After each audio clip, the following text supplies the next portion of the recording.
Hola, bienvenidos una vez más a Museo Sumaya Fundación Carlos Slim. En esta ocasión, y desde la exposición dedicada a 20 siglos de arte en México en nuestra sede en Plaza Carso, tenemos una probadita de una de las colecciones más grandes que compone el acervo de Fundación Carlos Slim. Se trata de la colección de galas de México, y esta gran imprenta o fábrica de calendarios inicia en México por iniciativa del español Santiago Galas Arce, que llegó a México pues huyendo un poco de la situación o el contexto social en España, se asienta acá y abre una fábrica que se dedicó a trabajar entre los años 30 y los años 70 en la producción de imágenes de obras que posteriormente se convertirían en calendarios y que hasta hoy en día, en 2021, tenemos como acompañamiento en nuestras casas, en algunos restaurantes, en algunas fondas, en bares, en cantinas. Ha sido en realidad una especie de conservación de la identidad nacional, pero también una manera de plasmarla, de representarla y reinterpretarla. Y es así entonces que pues tenemos una imprenta, una fábrica de calendarios en donde trabajaban pintores de planta y en muchas otras ocasiones estaban estos artistas de renombre que prestaban sus servicios para crear ciertos óleos o ciertas obras que eran pedidos para grandes marcas. Un ejemplo de ellos, por ejemplo, es justamente la que realiza Eduardo Cataño, que muy posiblemente la ubiquen, y no necesariamente de las salas del Sumaya, sino en alguna cantina, en algún bar, en algún restaurante. Pues justamente esta obra, la que tengo detrás, Flor del Bajío, fue estampada en charolas, en portavasos, en calendarios, en diferentes objetos de uso cotidiano que ayudaban a recordar y a afianzar la identidad nacional. Y hay un pequeño detalle. Siempre van a ser obras que recuerdan la parte mexicana a partir de elementos, por ejemplo, como los que vemos en el sombrero, en el zarape, pero son rostros que pues no nos recuerdan propiamente a los rostros mexicanos. En realidad, esta obra, si nos acercamos un poco a ella, vamos a empezar a encontrar rasgos que no necesariamente nos hablan de la cultura mexicana. Es una persona de tez un poco más blanca, con unos rasgos mucho más delicados que nos recuerdan quizá a un rostro europeo o americano. Y en realidad es que Eduardo Cataño se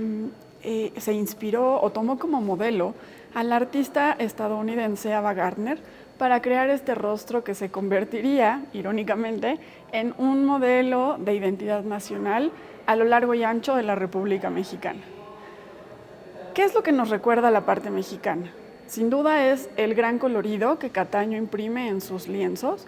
Vean, por ejemplo, el rostro que, pues, si bien está maquillado, nos recuerda a esta identidad alegre que nos caracteriza a los mexicanos. También encontramos justamente este elemento tan particular en las vestimentas tradicionales, como es el sombrero, de un rojo intenso acompañado de un moño, pero también con flores que nos recuerdan a estos bordados característicos de distintas regiones de nuestro país. Asimismo, la acompaña un zarape de saltillo que porta sobre su hombro. Más allá de reconocer o de identificar esta prenda tan tradicional en esta región del país, también es vernos reflejados a través de la alegría que imprime todo el lienzo. Vean no solo las flores, sino cada uno de los detalles y las combinaciones del zarape. Todos estos elementos son exactamente los que nos hablan de la identidad nacional, a pesar de tener un rostro con el que no nos identificamos.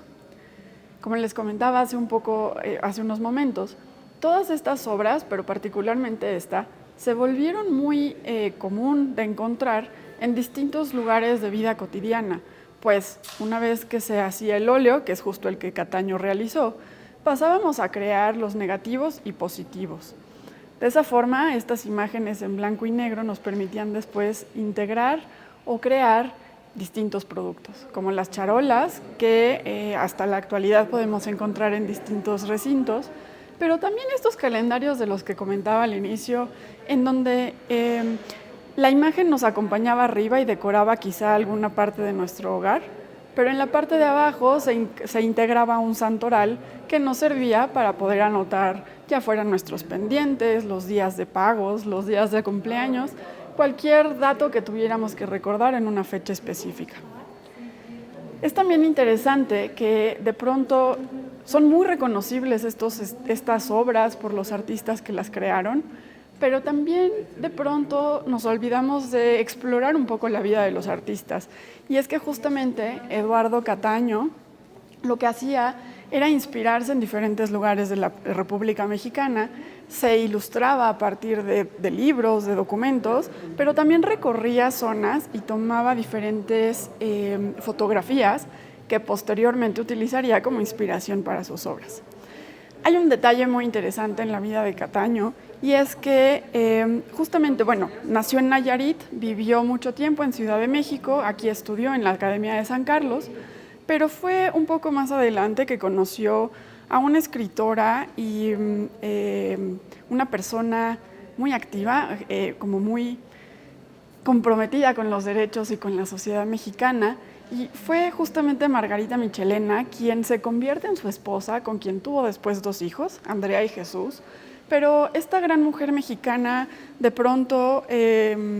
pues queda un poco olvidada cuando hablamos de Cataño, pero es muy relevante su historia, ya que, por mencionar solamente una parte muy pequeña de su trayectoria, fue quien creó el primer diario que incluía en México a escritoras y periodistas mujeres que se dedicaban a plasmar diferentes opiniones o distintas notas, pero siempre justamente dándole esta relevancia a las mujeres desde un punto de vista mucho más crítico y mucho más entero, ¿no? Dejándole temas importantes justamente a estas participantes.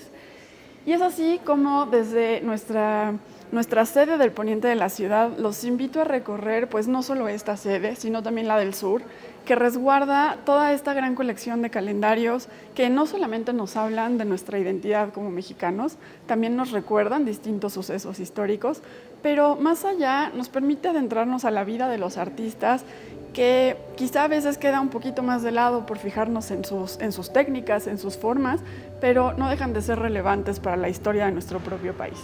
Bienvenidos y síganos en nuestras próximas cápsulas.